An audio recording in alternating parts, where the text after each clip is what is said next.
আসসালামু আলাইকুম প্রিয় শিক্ষার্থী, আশা করি আল্লাহ তাআলার অসীম রহমতে ভালো আছেন। আলহামদুলিল্লাহ, আমিও ভালো আছি। আজকে বাংলাদেশ উন্মুক্ত বিশ্ববিদ্যালয়ের এইচএসসি প্রোগ্রামের ইংলিশ সেকেন্ড পেপারের ফ্রেজ অ্যান্ড ইডম এই বিষয়টি নিয়ে আলোচনা করব। আপনারা অনেক শিক্ষার্থী এই বিষয়টি নিয়ে খুব চিন্তিত কিভাবে আপনারা শিখবেন। আমি আজকে আপনাদের গুরুত্বপূর্ণ কিছু নিয়ম শিখাবো, যাতে করে আপনারা খুব সহজে পরীক্ষায় আপনারা ফ্রেজ অ্যান্ড ইডম আনসার করতে পারেন। এখন বলবেন কিভাবে আমি আপনাদেরকে শিখাবো, সবাই একটু খেয়াল করবেন। আমরা একটা একটা করে বিষয় এখানে কথা বলবো, যাতে আপনাদের কোনো অসুবিধা না হয়। প্রথমত শিক্ষার্থী, আপনাদের আমি কয়েকটা গুরুত্বপূর্ণ শব্দ লিখে দেখাবো, যেই শব্দগুলো থাকলে আমরা কিভাবে কাজটা আমরা করব। যেমন ধরেন, আপনার এখানে কয়েকটি বিষয় আমি বলি, যেমন with a view two, with a view two, কয়টা নিয়ম শিখাবো খেয়াল করবেন। With a view to look forward two, get used to,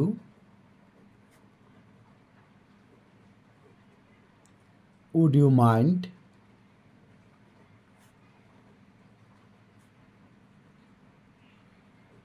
would you mind, তারপর হলো আপনার ক্যান নট হেল্প।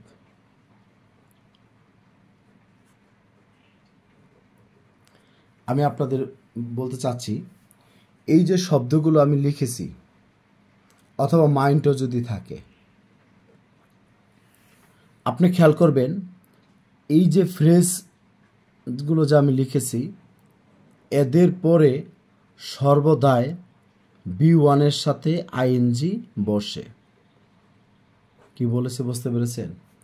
এই ফ্রেজগুলোর পরে ভার্বের সাথে আইএনজি যুক্ত হয় বা আইএনজি বসে। এখন আপনি বুঝবেন কিভাবে যে এটা কোন ভার্ব, এটা কিভাবে কাজটা সম্পন্ন করবেন। আমি আপনাদেরকে বলি, আমরা খেয়াল করব, যদি আমাদের একটা শূন্যস্থান ধরেন এখানে দেওয়া আছে, এই পাশে লেখা আছে গোইন, তার মানে ভার্বের সাথে আইএনজি লেখা আছে। অথবা আপনি দেখবেন যে ইটিন লেখা আছে, ইটিন। আপনাকে খেয়াল করতে হবে, যে ফ্রেজগুলো আপনার পরীক্ষায় আসবে সেখানে প্রথমে ড্যাশ রেখে, শূন্যস্থান রেখে, পরে যদি আপনার গোইন, ইটিন এইরকম যদি ভার্বের সাথে যদি আইএনজি যুক্ত থাকে, তাহলে এই ফ্রেজগুলোর যেটা থাকবে আপনি সেটা এখানে বসাতে পারবেন। আপনাকে খেয়াল করতে হবে, দেখতে হবে যে শুরুতে ড্যাশ, তারপরে গোইন, ইটিন এরকম আছে, কিন্তু তখন আপনি মাইন্ড অথবা can not help, would you mind অথবা গেট ইউজ টু অথবা look forward to, with a view two,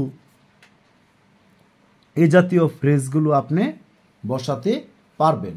আমি আপনাদেরকে একটা প্রশ্নের মাধ্যমে এখানে দেখাচ্ছি, তখন আপনার কাজটি আপনি নিজেই করতে পারবেন বলে আমি সর্বোচ্চ আশাবাদী। এখানে দেখেন, এই যে আমাদের 23 সালের যে কোশ্চেনটা ছিল, সেখানে আপনারা দেখতে পাচ্ছেন যে এখানে আমি যে ফ্রেজগুলো নিয়ে কথা বলেছি তার একটা অংশ আমরা এখানে দেখতে পাচ্ছি যে দেওয়া আছে। 23 সালের প্রশ্নটা এটা নাই,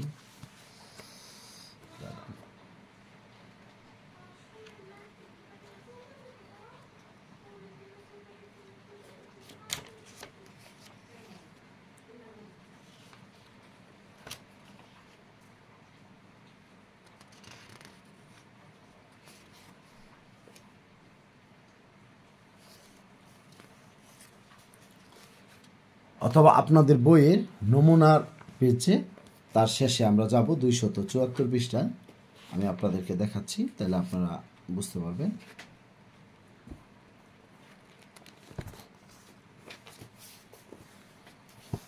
এই যে নমুনা পেজটা আপনারা দেখতে পাচ্ছেন, এখানে দেখেন আমি যেই ফ্রেজ সম্পর্কে কথা বলেছি সেটা না দেওয়া আছে would you mind, would you mind. তাহলে এই ফ্রেজ কোন সেন্টেন্সের মধ্যে বসবে আপনি বুঝবেন কিভাবে? দেখেন এখানে এটার মধ্যে আইএনজি যুক্ত নাই, এটা তো নাই, তারপরে এটা তো নাই, আপনি দেখতে পাচ্ছেন। তারপরে ডি নাম্বারে দেখেন এখানে আইএনজি যুক্ত নাই, ই নাম্বারে দেখেন এখানে আইএনজি যুক্ত আছে। Switching on the TV I want to watch, তার মানে সুইচিং টিভি, এখানে আপনারা দেখতে পাচ্ছেন ই নাম্বারে আপনার আইএনজি যুক্ত রয়েছে। আমি আপনাদের বলছি সুইচ মূল শব্দ WITCH সুইচ, এর সাথে আইএনজি যুক্ত সুইচিং। এরকম যে সেন্টেন্সের মধ্যে আইএনজি যুক্ত থাকবে তার আগে যদি আপনার শূন্যস্থান থাকে তাহলে আপনি এখানে ফ্রেজ হিসাবে উড ইউ মাইন্ড আপনি এখানে বসাতে পারবেন। আমি আপনাদেরকে আরও দুই একটা এক্সাম্পল আমি আপনাদেরকে দেখাতে চাই, যদি আপনাদের সময় থাকে আপনারা ধৈর্য সহকারে দেখে তারপরে আপনাদের কাজগুলো করবেন। আর যাদের সময় কম অসুবিধা নাই, আপনারা আপনাদের মতো প্রস্তুতি নেবেন, কারণ এগুলো হলো অনেক সেন্সিটিভ ব্যাপার। আমি আপনাদের একটা গাইড থেকেই আমি দেখাচ্ছি, আর এখানে লেখালেখি করতে পারবো না, সময়ের ব্যাপার।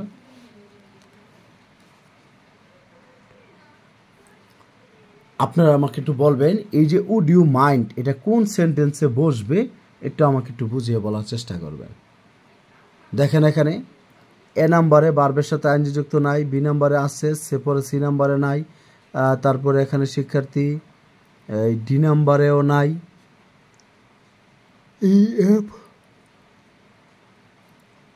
তার মানে আমরা সবাই এখানে দেখতে পাচ্ছি যে এখানে বি নাম্বারে বার্বের সাথে আইএনজি যুক্ত রয়েছে। অতএব এই সেন্টেন্সের মধ্যে আপনার উড ইউ মাইন্ড বসবে।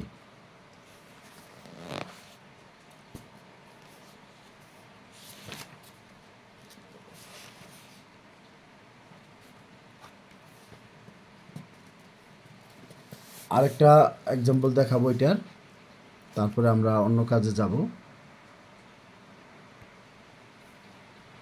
দেখেন এখানেও আপনার উড ইউ মাইন্ড আছে, তাহলে কোন সেন্টেন্সে বসবে সেটা বের করার দায়িত্ব আপনাদের। বলবেন স্যার কিভাবে বের করব?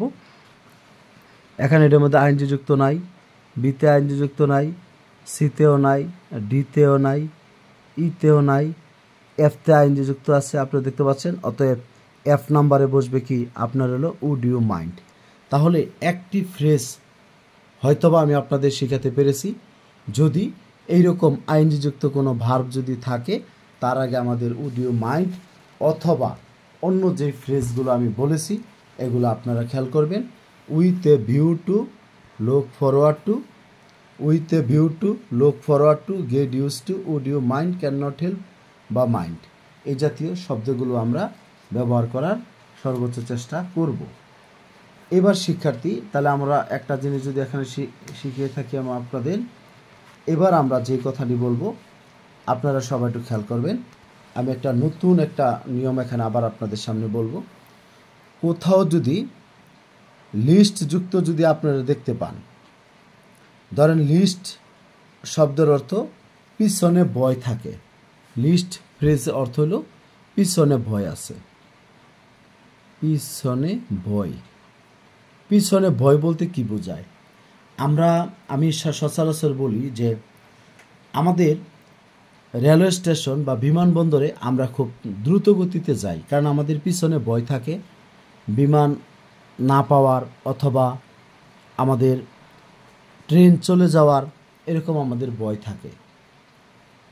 সেই জন্য এই লিস্ট অর্থ পিছনে ভয়। আমি আপনাদের বলবো এই লিস্ট ফ্রেজ কখন কোথায় আপনি ব্যবহার করবেন।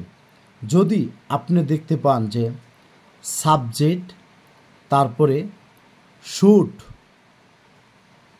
অথবা মাইট, শুড অথবা মাইট, MIGST মাইট, তার আগে যদি আপনার শূন্যস্থান যদি দেওয়া থাকে আপনি মনে রাখবেন সাবজেক্ট প্লাস শুড অথবা মাইট। এখন বলবেন স্যার এটা তো মনে থাকবে না, এই লিস্টের এস থেকে মনে রাখেন শুড আর টি দিয়ে মনে রাখেন মাইট। যে কোনো মূল্যে আপনি এটি মনে রাখার চেষ্টা করবেন। আমিও শিক্ষার্থী এটা এভাবেই মনে রেখেছি। এখানে এস থেকে শুট আর টি থেকে হলো মাইট। তার আগে শিক্ষার্থী এখানে আমাদের এখানে শূন্যস্থান রয়েছে। এরকম যদি হয় তাহলে সেই ক্ষেত্রে আমরা লিস্ট ফ্রেজটা আমরা এখানে বসানোর চেষ্টা করব। তাহলে কোন সেন্টেন্সে বসাবো সেটা আমাদেরকে খেয়াল করতে হবে।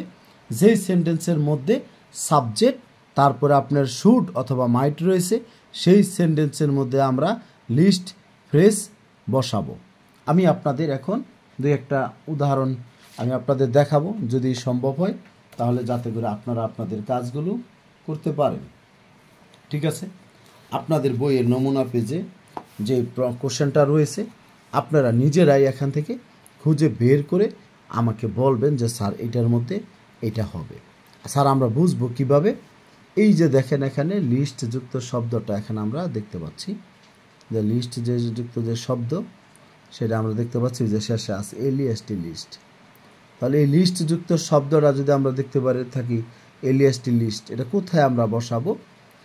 দেখেন এখানে আমরা যে স্ট্রাকচার বলছি এতে নাই, বিতে নাই, সিতেও নাই, ডি, তারপর শিক্ষার্থী হলো ইতে তো নাই, তারপর হলো এফ নাই এখানে।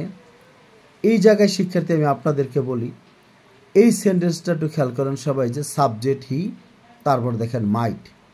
আমি আপনাদের বলেছিলাম সাবজেক্ট প্লাস হলো যদি মাইট যুক্ত হয় তাহলে শিক্ষার্থী সেখানে আমরা লিস্ট আমরা এখানে বসাবো। বুঝতে পেরেছেন আমাদের যে মূল কাজটা? এটা আমি আপনাদের বলেছি, যদি সাবজেক্টের পর যদি আমাদের এখানে সাবজেক্টের পর যদি আমাদের মাইট অথবা শুড থাকে তাহলে আমরা এই কাজটি এখানে করব। তবে আপনারা এটা বুঝতে পেরেছেন, এই লিস্ট শব্দটা আমরা এখানে ব্যবহার করব। এরকম আরও দু একটি উদাহরণ আমি আপনাদেরকে দেখানোর চেষ্টা করব, যাতে করে আপনারা আপনাদের কাজগুলো করতে পারেন। দেখেন তো 23 সালের এই প্রশ্নটা দেখে কোথাও কি আছে এরকম যে আপনি লিস্ট ব্যবহার করতে পারবেন কিনা? দেখেন প্রথমে এ নাম্বারে নাই, পরে বি নাম্বারেও নাই, সি নাম্বারেও নাই, তারপর দেখেন এই যে ডি নাম্বারে আছে। সবাই একটু খেয়াল করে দেখেন, ডি নাম্বারে আছে। কিভাবে বলবেন? যে দেখেন এই যে you should miss the train, তাহলে দেখেন এখানে আমরা লিস্ট বসাই দিব এখানে। তার মানে আমরা নিয়মেও কিন্তু শিক্ষার্থী তাই বলেছি যে ড্যাশ সাবজেক্ট শুড অথবা মাইট যদি থাকে তাহলে আমরা লিস্ট ফ্রেজ এখানে আমরা ব্যবহার করব। তাহলে আমাদের দুইটা নিয়ম আশা করি আমি আপনাদের শেখাতে পেরেছি। এবার শিক্ষার্থী আমি আপনাদেরকে যে কথাটি বলবো,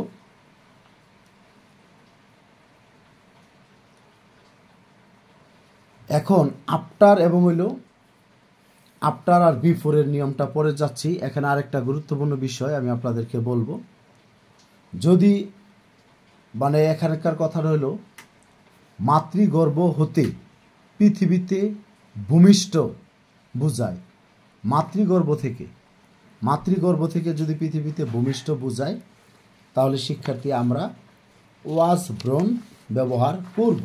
আমি আপনাদের এটা লিখে একটু বোঝাবো। মাতৃগর্ভ থেকে যদি পৃথিবীতে ভূমিষ্ঠ বোঝায়, মাতৃগর্ভ হতে পৃথিবীতে ভূমিষ্ঠ বোঝালে, এখন বলবেন স্যার এটা বুঝবো কিভাবে?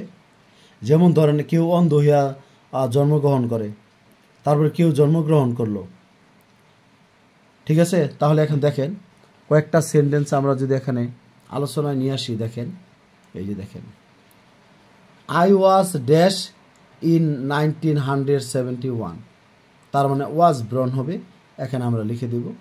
তারপর দেখে এখানে হার সিস্টার, তার বোন, ড্যাশ ব্লাইন্ড, এখানে লিখবো আমরা যে ওয়াজ ব্রন ব্লাইন্ড।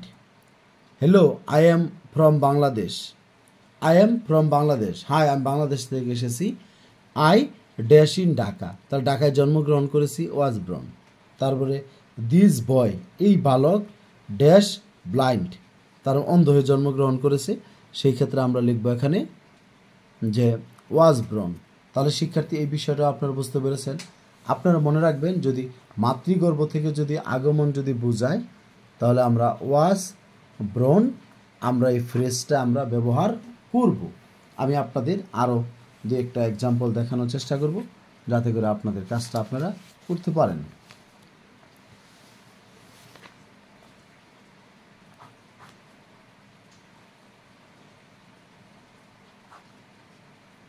দেখেন এখানে এই যে আমি আপনাদেরকে যে অংশটা দিয়েছি, এটার কোনটার মধ্যে আপনার এই ওয়াজ ব্রন হবে। দেখেন এই যে hello I am from Bangladesh, I dash in Dhaka, তাহলে I was born in Dhaka.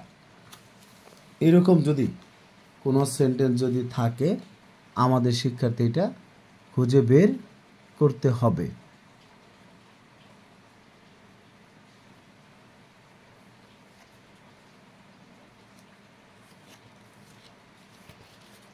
বাইশ সালের যে কোশ্চেনটা ছিল সেটার মধ্যে আপনারা একটু দেখেন সবাই।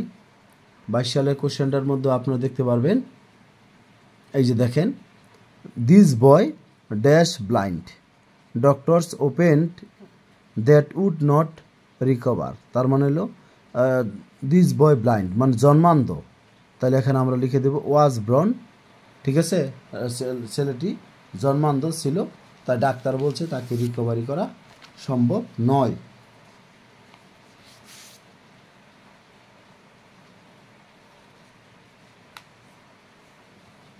আশা করি আপনারা এই নিয়মটিও সবাই বুঝতে পেরেছেন। এবার শিক্ষার্থী, আমরা আরেকটা গুরুত্বপূর্ণ বিষয় আমি আপনাদেরকে শেখানোর চেষ্টা করব, আপনারাও চেষ্টা করবেন এই বিষয়টি বোঝার জন্য। বিফোর এবং আফটার কখন আমরা ব্যবহার করি? বিফোর, আপনি মনে রাখবেন মাঝখানে ড্যাশ দেওয়া আছে, এই পাশে যদি মানে 7 নাম্বার টেন্স আর ওই পাশে যদি 5 নাম্বার টেন্স হয়,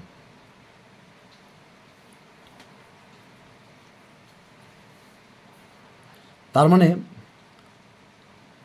প্রথমে বিফোরের আগে যদি এই পাশে 7 নাম্বার টেন্স অর্থাৎ পাস্ট পারফেক্ট টেন্স, ওই পাশে হলো পাস্ট ইনডিফিনিট টেন্স, তাহলে শিক্ষার্থী আমরা এখানে বিফোর বসাবো। যেমন ধরেন বললো যা the patient had died dash the doctor came, এখানে লিখলাম দ্য ডক্টর কেম, তাহলে মাঝখানে আপনি শিক্ষার্থী এখানে বসাবেন বিফোর বসাবেন। আর যদি শিক্ষার্থী আগে থাকতো the doctor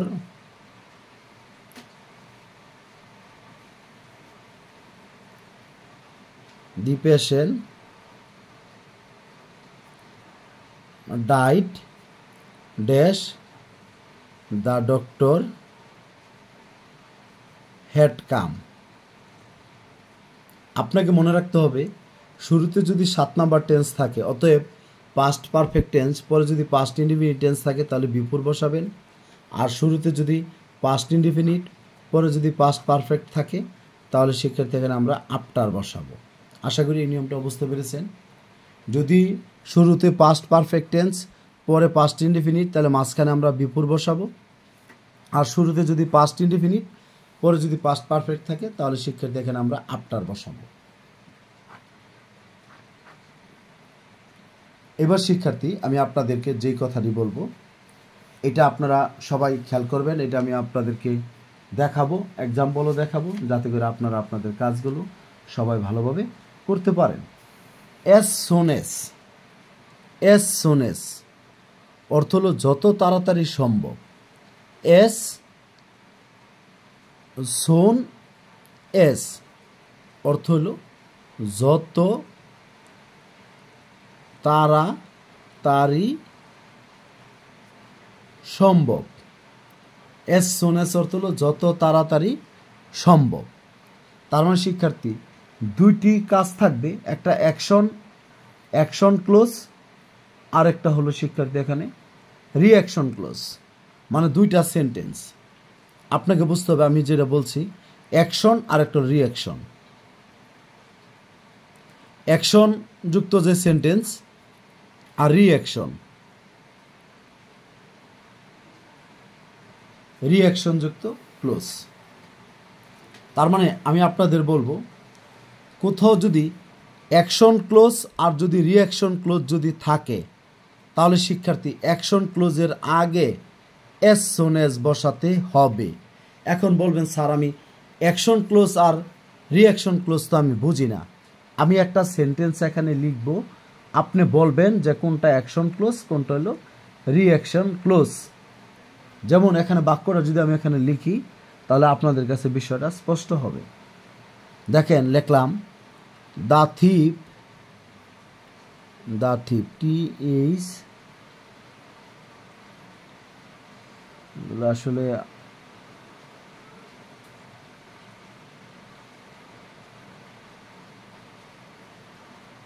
the thief saw the police, POLIC, police, he ran away,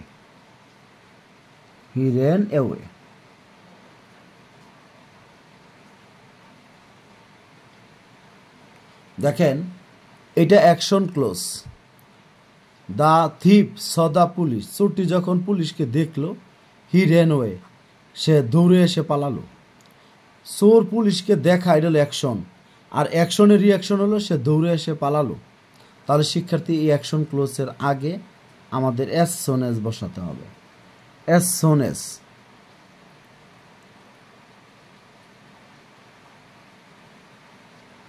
as soon as, যেই মাত্র, যত তাড়াতাড়ি সম্ভব, যেই মাত্র বা যত তাড়াতাড়ি সম্ভব। এখানে সম্ভব কথাটা বললে অ্যাজ সুন অ্যাজ পসিবল কথাটা যুক্ত হইতো, যত তাড়াতাড়ি। ঠিক আছে, মান কথা হলো যেই মাত্র, এটার ভালো বাংলা দিলে হয় যেই মাত্র। অ্যাজ সুন অ্যাজ, যেই মাত্র চোরটি পুলিশকে দেখলো, সে দৌড়িয়ে পালালো। তাহলে শিক্ষার্থী আমাদের খেয়াল করতে হবে, এইটা হলো আমাদের অ্যাকশন ক্লোজ আর এইটা হলো আমাদের reaction clause. The thief saw the police, চোরটি পুলিশকে দেখলো তো সে দৌড়িয়ে পালালো। তাহলে দেখার কারণে কিন্তু সে দৌড়িয়ে পালালো, এটা অ্যাকশন, এটা হলো রিঅ্যাকশন। সেজন্য অ্যাকশনের আগে আমরা লিখবো as soon as the thief saw the police, he ran way. তাহলে আমাদের এই ধরনের যদি কোনো প্রেজেন্ট ইডিয়ম থাকে, তাহলে শিক্ষার্থী আমরা দেখব কোনটা আমাদের অ্যাকশন ক্লোজ আর কোনটা হলো রিঅ্যাকশন ক্লোজ। তাহলে শিক্ষার্থী আমরা সেখানে এটা ব্যবহার করতে পারবো। এখন আমি আপনাদেরকে দেখাবো যে দুই একটা আমরা এরকম পেয়েছি কিনা, যে অ্যাজ সুন অ্যাজ, এই যে দেখ অ্যাজ লং অ্যাজ আছে, অ্যাজ সুন অ্যাজটা এখানে দেওয়া হয় না, আছে। এই যে দেখেন একটা সেন্টেন্স, অ্যাজ সুন অ্যাজ, আপনি দেখতে পাচ্ছেন অ্যাজ সুন অ্যাজ।